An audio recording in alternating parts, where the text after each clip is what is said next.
Hey guys, got another review for you today. Um, uh, I guess part 2 of my review of the comic book, Legendary Comic Book Heroes, Series 1 figures that I got. But as you can see, here's SuperPatriot and Savage Dragon.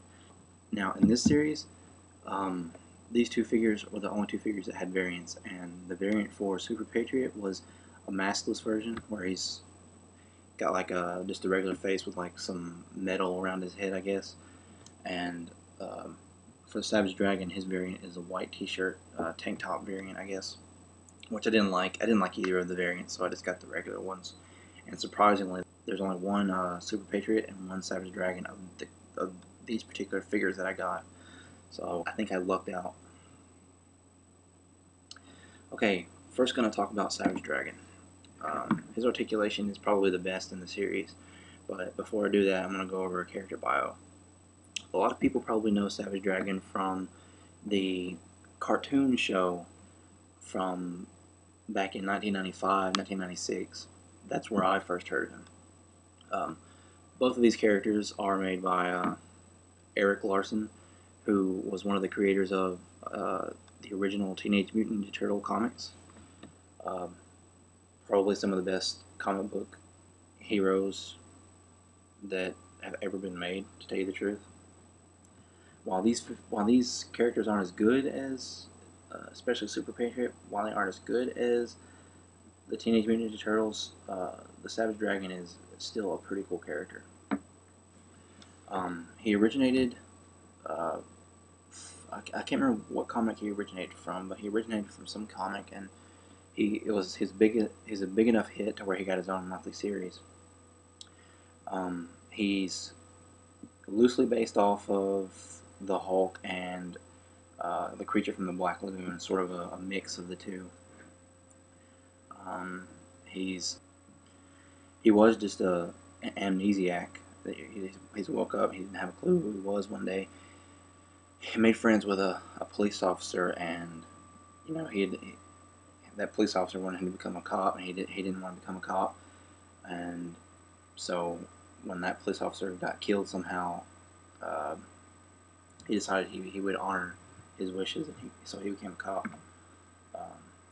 As far as I know, he's one of the very few, besides Dick Grayson, who is Nightwing, he's one of the very few superheroes that actually is a cop.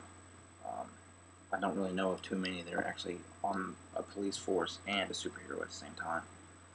So, his origins, spoiler warning, flat out spoiler warning, you might want to skip the video if you don't want to hear this. His origin is, he led an alien race to find a new homeworld, and he was actually a bad guy, surprisingly. He was a mean emperor of some kind of alien race. His name was Emperor Kerr. But two scientists, the people were generally a good race, but the Emperor had bad plans for the people of Earth because he wanted to take over their planet so that they could have a new homeworld. So the two scientists pretty much brainwashed him, making him brain dead, and made him forget who he was, and they shipped him to Earth to live by himself while they went off and found their own other planet that they didn't have to destroy some other culture and civilization and all that stuff. So he was dropped off on Earth, and that's where the story picks off, basically. He does have bulletproof skin. I don't know if he's completely impenetrable. He's probably not. He's just got really tough skin. He's got super strength, and he's got a pretty fast healing factor. I don't know if it's on the scale of Wolverine, but it's probably pretty fast. He probably heals within less than a day. Maybe even a couple of hours. I haven't really read too many of the comics, and I only really saw the show, but Savage Dragon is a pretty cool character. Okay, going to the SuperPatriot. Just a very quick little bio on him because I don't know that much about him. Okay, so the SuperPatriot. He's sort of a take on Captain America, basically.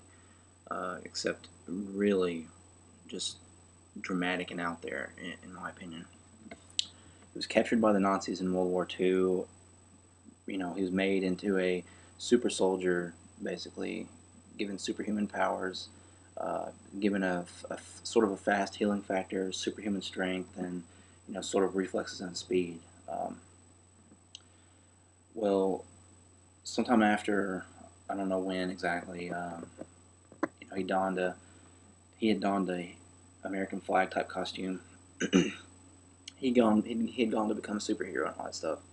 Well, he came up against a bunch of enemies called the Vicious Circle, and they pretty much tore him apart. Specifically, someone named Mako, tore his limbs off and heavily damaged his face, and they left him for dead. But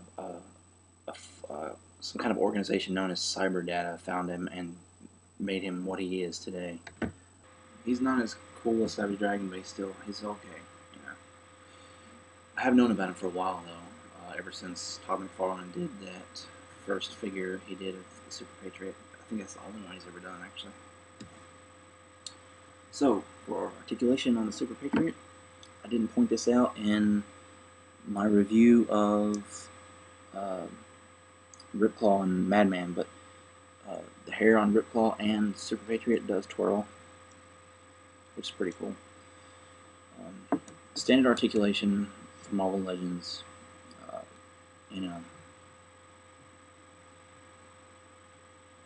But the cool thing is these are articulated, so that you can get his arms in some cool poses.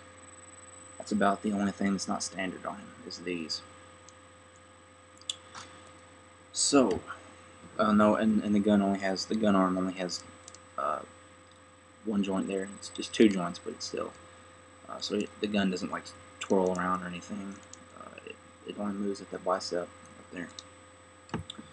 Okay, so his articulation is pretty standard. The real articulation is in Savage Dragon. He has highly articulated feet. I mean, just look at that. It looks like his freaking leg is broke, or foot.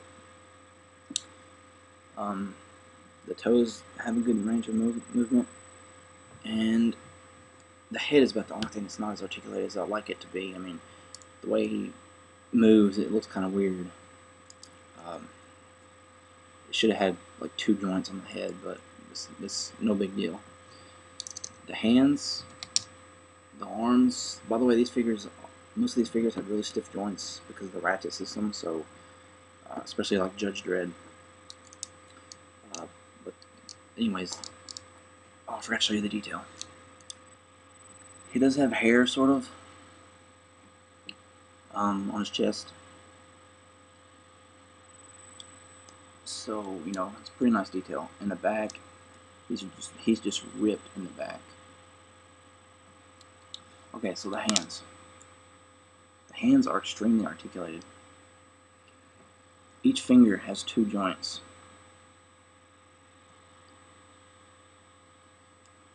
If you can see this. So, you're getting a lot of movement out of his hands, and even his thumb has a joint.